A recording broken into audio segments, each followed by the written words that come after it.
আসসালামু আলাইকুম। এই যে আমার মাটিতে শসা হান্টার 19, এইখানে মাত্র এক প্যাকেট বীজ আছে।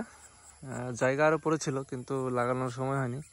তো এই এক প্যাকেট বীজ থেকে প্রতিদিন আমি এক বস্তা করে হারভেস্ট করতেছি। আজকে পঞ্চম হারভেস্ট হবে, দেখা যাক আজকে কেমন হয়। তো আজকেও ইনশাল্লাহ এক বস্তাই হবে, কারণ যে এখনও সেরকমভাবে বয়সই হয়নি গাছের, 40 দিন কেবল বয়স। তো দেখা যাক সামনে ফলনটা কেমন বাড়ে। এই যে হান্টার 19, এইখানে মোটামুটি 15 কেজির উপরে আছে। এই হচ্ছে এক প্যাকেট বীজ মাটিতে। তো সামনে আরও রয়েছে, আপনাদেরকে দেখাচ্ছি। আজকে পঞ্চম হারভেস্ট মাটিতেই, কিন্তু এই হান্টার 19 ভালো ফলাফল দিতে সক্ষম। এই যে এইখানেও মোটামুটি আরও 10 কেজির উপরে আছে।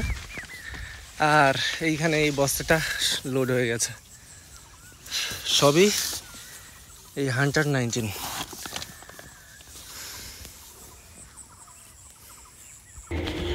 আলহামদুলিল্লাহ, বাসায় নিয়ে আসার পরে কিন্তু এই শসাগুলোকে কিন্তু যে ক্যাট শসা বা লাল শসা এগুলোকে কিন্তু আলাদা করা হয়। আলাদা করার পরে কিন্তু এইভাবে আমি এই যে মাটির যে কুলা আছে বা চারি, এগুলোর মধ্যে কিন্তু পানি দিয়ে রাখি। এগুলোর থেকে কিন্তু এই মাটিগুলোকে ছাড়াই নিচ্ছি।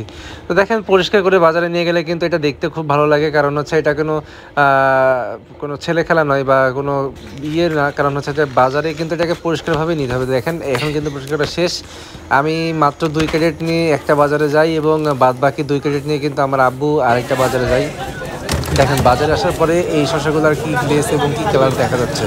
এটা সর্বোচ্চ সুন্দর চাহিদা। বাজারে এরকম শসা এরকম আর পাওয়া যায় না। দেখেন আমার আশপাশে কিন্তু শসা নেই, সব বিক্রি হয়েছে, কারণ আজকে আমার যেতে দেরি হয়ে গেছে।